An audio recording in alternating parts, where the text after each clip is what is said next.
Welcome to 99 TV. నేను లక్ష్మి.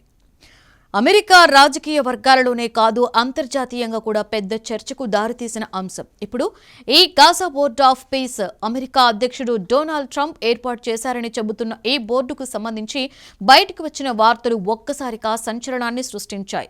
ముఖ్యంగా ఈ బోర్డులో సభ్యత్వం పొందాలి అంటే దేశాలు ఏకంగా $1 బిలియన్ చెల్లించవలసి ఉంటుందన్న ప్రచారం తీవ్ర వివాదానికి కారణమైంది. భారత కరెన్సీలో చూస్తే ఇది సుమారుగా 9,087 కోట్లకు సమానం కావడం ఆశ్చర్యకరం. ఇంత పెద్ద మొత్తం చెల్లించి శాంతి బోర్డులో సభ్యత్వం పొందాలా అనే ప్రశ్నలు రాజకీయ దౌత్య వర్గాలలో జోరుగా వినిపించాయి. ఈ కథనాలు వెలుగులోకి వచ్చిన వెంటనే వైట్ హౌస్ రంగంలోకి దిగింది. ఈ ఆరోపణలు పూర్తిగా తప్పుదోవ పట్టించేవని, అసలు గాజా బోర్డ్ ఆఫ్ పీస్ లో చేరడానికి ఎలాంటి కనీస సభ్యత్వ రుసుము లేదని స్పష్టంగా ఖండించింది.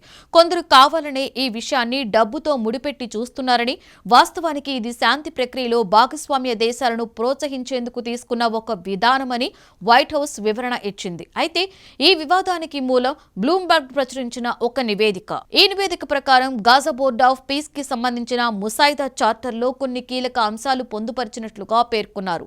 ఆ చార్టర్లో ఈ బోర్డుకి తొలి చైర్మన్ గా డొనాల్డ్ ట్రంప్ స్వయంగా వ్యవహరిస్తారని, బోర్డులోకి ఏ దేశాలను ఆహ్వానించాలన్నా తుది నిర్ణయం కూడా ఆయనే తీసుకుంటారని స్పష్టంగా ఉందని బ్లూంబర్గ్ తెలిపింది. అంటే ఇది కేవలం సలహా బోర్డు మాత్రమే కాదు, ట్రంప్ ప్రత్యక్ష పర్యవేక్షణలో నడిచే ఒక శక్తివంతమైన వేదిక అన్న భావన కలిగింది.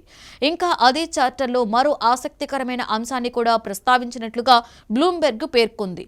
చార్టర్ అమల్లోకి వచ్చిన మొదటి ఏడాదిలోపే $1 బిలియన్ పైగా నగదు నిధులను అందించే దేశాలకు 3 ఏళ్ల సభ్యత్వ కాల పరిమితి వర్తించదని, వారికి శాశ్వత సభ్యత్వం లభిస్తుందని ఆ ముసాయిదాలో ఉందని తెలిపింది.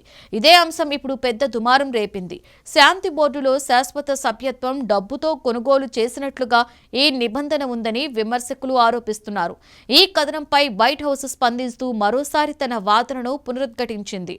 ఇది పూర్తిగా తప్పుదోవ పట్టించేదని, శాంతి బోర్డులో చేరడానికి ఎలాంటి కనీస సభ్యత్వ రుసుము లేదని అధికారికంగా ప్రకటించింది. అంతేకాదు ఈ నిబంధనను డబ్బు కోణంలో చూడడం సరికాదని కూడా పేర్కొంది.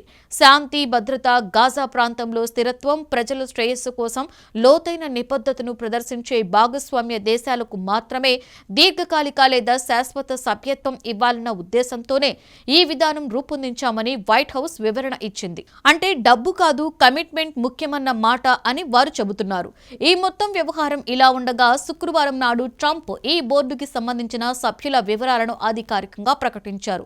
ఇందులో మరోసారి ట్రంప్ శైలి స్పష్టంగా కనిపించింది. తనకు అత్యంత సన్నిహితంగా ఉన్న వారికే కీలక స్థానాలు దక్కాయి. తన అల్లుడు జారెడ్ కుష్నర్ కు ఈ బోర్డులో స్థానం కల్పించడం పెద్ద చర్చకు దారితీసింది. ఇప్పటికే మధ్యప్రాచ్య వ్యవహారాలలో కీలక పాత్ర పోషించిన కుష్నర్ కు మరొకసారి అవకాశం ఇవ్వడం ట్రంప్ కుటుంబ రాజకీయాలపై విమర్శలకు కారణమైంది.